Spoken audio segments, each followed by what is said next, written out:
Good news. मध्यराती विमानस्थलमा गृहमन्त्री गुरुङको छड्के अनुगमन।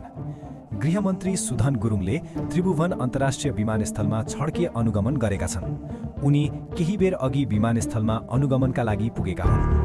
अनुगमनका क्रममा उनले भिआइपी कक्ष, अध्यागमन विभाग, यात्रुहरूको आगमन र प्रस्थान कक्षमा पुगेका थिए। सर्वसाधारणले विमानस्थलमा बारम्बार शास्ति खेप्नु गरेको र त्यसको समाधान गर्नुपर्ने माग उठेपछि गृहमन्त्री गुरुङ स्थलगत अनुगमनमा निस्किएको उनी निकटले बताएका छन्।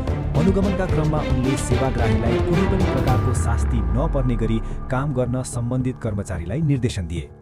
विदेशबाट दुःख गरेर स्वदेश फर्किएका नागरिकले विमानस्थलमै दुःख पाउनुपर्ने अवस्था अन्त्य गर्नुपर्नेमा जोड दिँदै उनले त्यस्तो गुनासो दोहोरिन नदिन सचेत गराए। साथै सामान्य लत्ता कपडा तथा व्यक्तिगत प्रयोगका सामानमा अनावश्यक जाँच गरी सेवाग्राहीलाई दुःख नदिन पनि उनले निर्देशन दिए।